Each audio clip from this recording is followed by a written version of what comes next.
Hey guys, it's Hunter. Welcome back to another episode of AskGuffish. Let's just jump straight into your questions. Can you review the Harley Benton SC1000? So I've been getting a lot of these questions lately. The latest video I posted on the very impressive Harley Benton Fusion has over 85,000 views already, and for good reason. Thomann is selling these things new for $300 odd, and they're just ridiculously specced out for the price. Stainless steel frets, Floyd Rose 1000 tremolo, Grover tuners, and a surprisingly 3D quilted maple veneer at just over entry-level prices. Wasn't too into the pickups, but it's still in what I like to call the almost impulse buy price range, so even if you have to swap the pickups out, it still makes financial sense to buy one and make it your own. This specific one, the SC1000, it's very much in the vein of an LTD Eclipse. It's pretty shameless, to be honest. It's a single cut, mahogany body, blackwood fingerboard, deluxe hardware, 2 HBZ high gain humbuckers. I didn't like the HBZ high gain pickups in either of the 2 fan frets, but the 6-string version might be a different story. It comes in either satin black or gloss white, and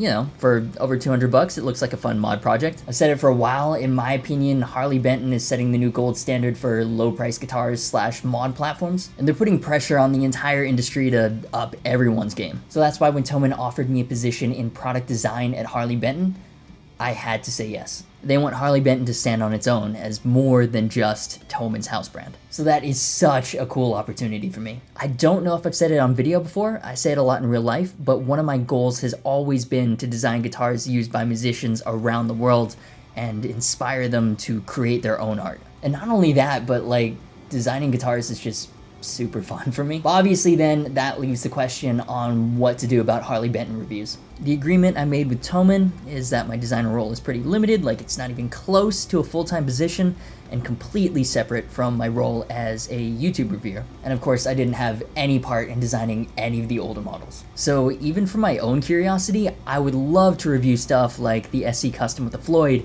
the 7-string fan fret TE or SC, and you guys that have been watching my channel for a while know that I would give my honest opinions on them. The most valuable thing you can have as a YouTube reviewer is a reputation for complete transparency and honesty. If you don't have that, you have nothing. Like, if you're not honest, then what's the point of reviewing anything? And I've worked far too hard and put far too many hours into this channel to put any of that in jeopardy. Harley Benton guitars are some of the most requested on the channel for obvious reasons, the same reasons that convinced me to join the team. They're also some of my most viewed videos. The CST-24T has almost 80,000 views, the SC-550 over 140,000, so I'm more than happy to keep reviewing them. At the same time, that is a pretty obvious conflict of interest since I am literally getting a monthly paycheck to help design a few guitars for the Harley Benton brand. So let me just throw this question to you guys. Do you want to see more Harley Benton reviews on this channel, or no? Or if I do continue doing Harley Benton videos, would you want to see demos of the ones that I helped create, or only the ones that I had absolutely no part in designing? I really like creating content for Harley Benton guitars since not many brands can match them in terms of value per dollar, especially in that price range, but there's no shortage of guitars to review from a lot of other companies. Let me know in the comments and in the poll. Will you be reviewing the Schecter Keith Merrow KM7 MK-III Artist? Surprisingly, I haven't gotten many requests for this one. I think most people aren't aware or have completely forgot that the one and only Schecter I demoed a while back was the KM7 MK-II FRS. Wasn't that impressed that the bridge pickup fell out of the guitar immediately after I unboxed it, but other than that, it's one of the most fun guitars I've had on the channel. At the very least, it's got one of my favorite demo tracks that I've ever written.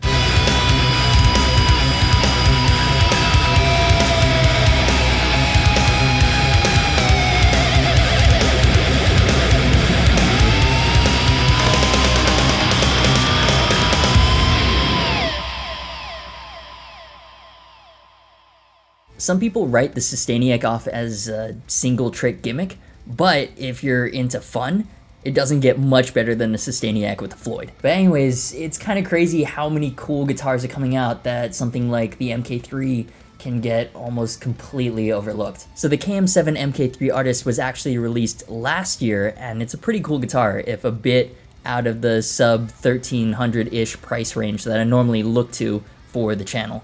It's got a swamp ash body with a poplar burl veneer. It has neck through construction with a 9-piece wenge, maple, and purple heart thin C-shaped neck, which means it should have amazing stability in addition to looking stupidly awesome. For components, we've got an Ernie Ball compensated nut, hip shot grip lock tuners, a hip shot string through bridge, and Keith Merrow's signature Fishman Fluence pickup set. Ken Susi's actually sent me the Keith Merrow set to try out, which I completely forgot about until now. So I haven't tried them yet, but if they were good enough to get Keith Merrow to switch from Seymour Duncan, where he was actually in charge of artist relations for metal artists, they have got to be good. I know what you're thinking. Oh my god, Hunter has so much gear that he forgets about this new $270 pickup set he has lying around. Guys, I'm busy. Anyways, I loved the ebony fingerboard with extra jumbo frets and compound fingerboard radius with the longer than normal 26.5-inch scale length of the MK2, and they've brought it back for the MK3 with new offset circle inlays. There are two finishes, Trans Black Burst and the very, very cool Blue Crimson,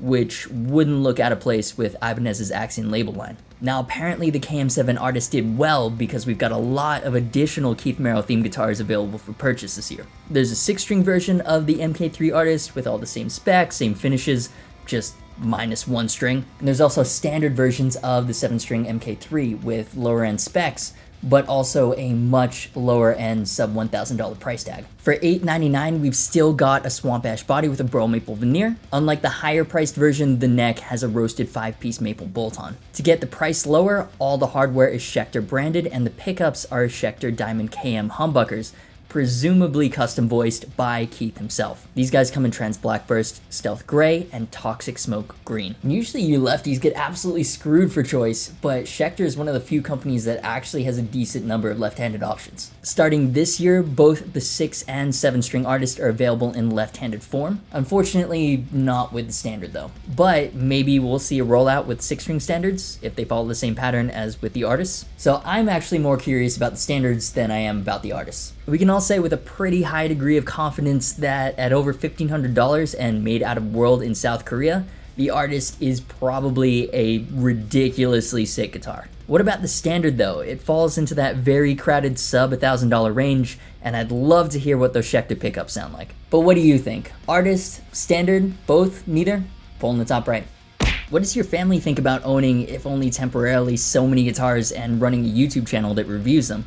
Do they encourage you, discourage you, or do they simply not care? That's actually a really good question. My parents like that I found something that I'm so passionate about, even though I'm not too sure they really understand it. And to be honest, I can't really explain like why 50,000 people click the subscribe button to watch me answer questions and play angry music on a bunch of guitars. As far as owning a lot of guitars, I mean, they literally live on the other side of the world. Like, there's a 12-hour time difference between us. So they've not visited this place, and to be honest, I don't know if they've seen the studio tour video either.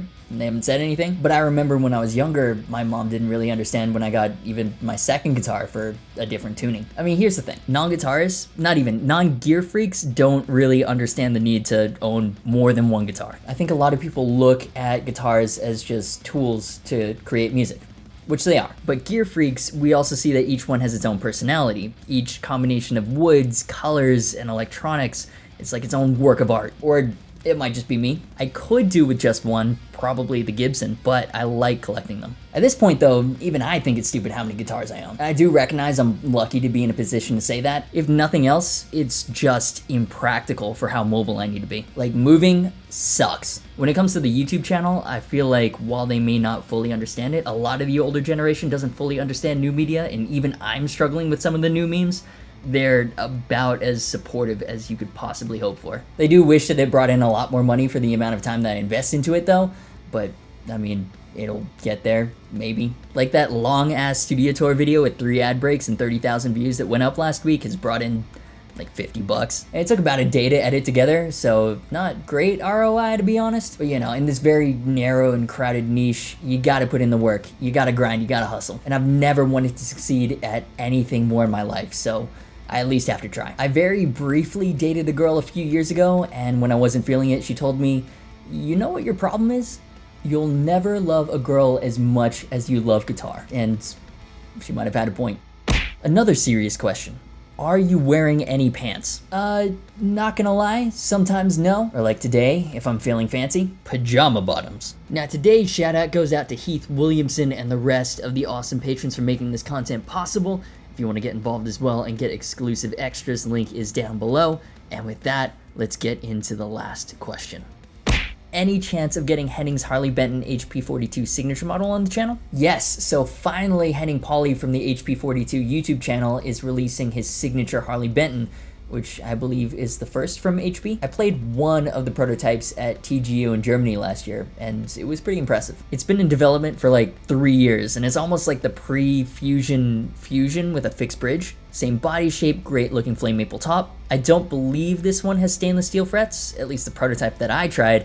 I don't know what number that was, had nickel frets for sure, but the pickups are freaking purple. If you've watched the development and why it's taken so long and why there are so many prototypes, there were a lot of interesting lessons learned with those models that, like, for someone like me, is incredibly interesting. Like, you have to get the right factory for the guitar, even if the prototype is good, maybe the production models aren't. What I'm learning now is even getting the color right is an effort and a half. Like, okay, you want a green guitar.